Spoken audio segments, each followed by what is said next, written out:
Welcome, lords, ladies, and masters of the measured cadence, to this explainer. Okay, let's dive right into this.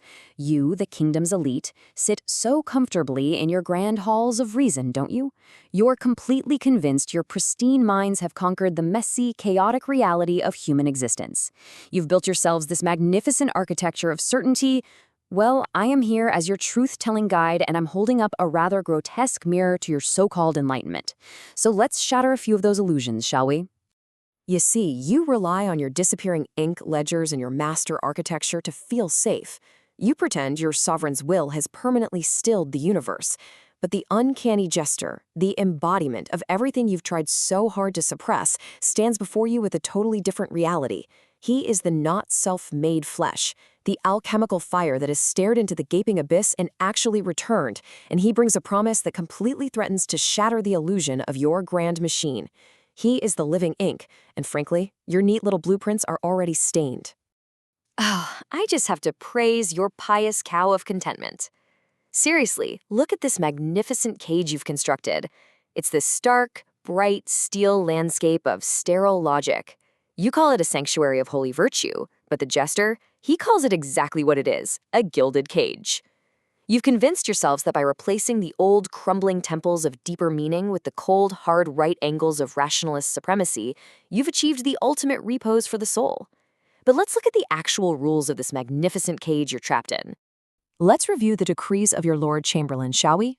You must maintain the measured cadence. You must speak only in puppet maxims. You must use ceremony as a wall against the flood of the unknown. And of course, keep those cosmic secrets safely locked in the vault. Now, this brilliantly illustrates the sheer, desperate terror running through your kingdom. It's not enlightenment, it's a Punch and Judy play performed for a deeply anxious audience. You use these regulations as a defense mechanism simply because you are terrified of the beast with speech that lives inside every single one of you. Okay, enough of the monotonous drone. Let's get to the brutal truth here. By enforcing this strict moral binary and pruning away the bitter fruit of your own history, your High Minister hasn't created a kingdom of grace. Not at all. He's created a psychic vacuum. We're talking about a state of severe spiritual starvation. Sure, your stomachs are full of pragmatic maxims, but your spirits, they're absolutely famished.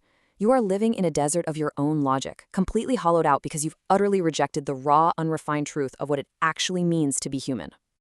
Come with me downward. Let's step away from the pristine, right-angled branches of the palace gardens. We're taking an inverted journey deep into the seventh solitude.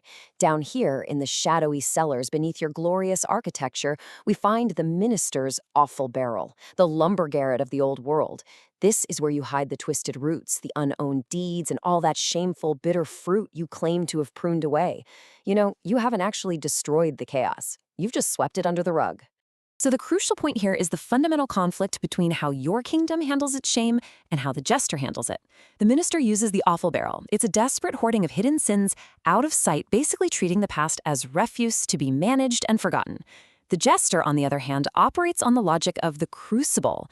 He knows you literally cannot just bury the darkness, you actually have to use it as fuel.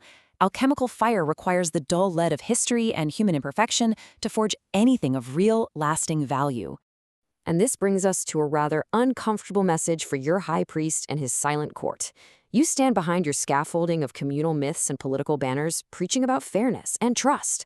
But the jester's mirror reflects what's truly beneath that facade. Your so-called virtue? It's nothing but a shroud. It is a polite, sanitized cover for tribalistic aggression, resentment, and legal revenge.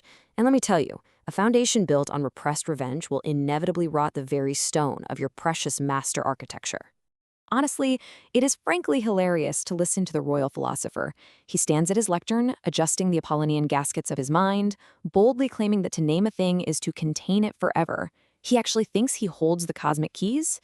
But the jester tells us that the spirit of the ages isn't some clear road paved by reason. No, it's a book with 7 seals, and all the rationalism, all the bright logic, and all the carefully measured science in the world cannot truly open it. The universe isn't a stilled machine just because you decided to give its gears a name.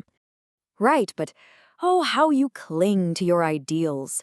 Let's look at the absolute peak of your kingdom's sanitized fantasy. We really need to contrast the gritty, chaotic, muddy reality of the jester's crucible with those lofty, untouchable heavens you so desperately wish you inhabited. You want the world to be a perfect poem, completely divorced from the dirt of the earth. You constantly look to the great poets, like Goethe, dreaming of a sublime spirit lost in the spirit realm, breathing freely in the purest aether. You dream of solving ancient riddles through brighter reason, bringing this new, shining dawn to the entire earth. And yeah, it is a beautiful, flawless vision of a world reborn in pure intellect and light. But you know what else it is? A complete and utter fantasy. It's literally the ultimate expression of your desire to escape the messy, complicated reality of the flesh. Now, what's really interesting here is how the jester completely shatters that poetic heaven. That pure gold you seek is a lie. The purest ether is just a sterile vacuum. The jester reveals that the true elixir of life is an alloy. It requires the dirt. It requires your human shames, your deepest passions, and the very things you find repulsive. To achieve true wholeness, you can't just float up in the ether. You actually have to invite the ugliest man inside. You must embrace the thick, resonant vibration of your complete nature and turn the poison of your unworthiness into the very fuel for your transformation. You have bathed in the bright, sterile light of your rationalist supremacy for so long, proudly calling it the Great Noon. But take a look at the shadows lengthening across your perfectly pruned orchard. The Great Noon is fading. The heavy, violet shadows of the great evening are rapidly approaching. The era of external scaffolding, of finding safety in the king's disappearing ink and the philosopher's static control, is finally, irrevocably coming to an end. The spirit of becoming is waiting right there in those shadows, getting ready to shatter your grand stage. So, what exactly happens when the clockwork orchard falls into ruin? We look to the bard, who performs the true alchemical dance. First, he doesn't run from the darkness. He dives straight into the lumber garret of the old world. Second, he takes the dull lead of silent bells and historical chaos and melts it all down in the crucible.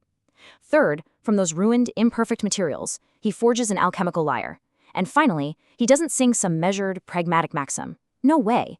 He sings a holy yea to the flesh, a radical, absolute acceptance of his entire nature, both the light and the dark. Which brings us to the final piercing question the high priest realized after decades of hiding behind the scaffolding. I am pointing the jester's mirror shard directly at you now. For centuries, you have treated the human heart and the human brain as secrets way too dangerous to mention, locking shut the true meeting place of your own existence. So, who among you dares to mention the child's true name in public? Who actually has the courage to stop being a passive spectator of this rigid order and become the courageous author of your own chaotic, beautiful reality? It's time. Break the gilded cage, embrace the chaos within, and let the alchemical fire burn.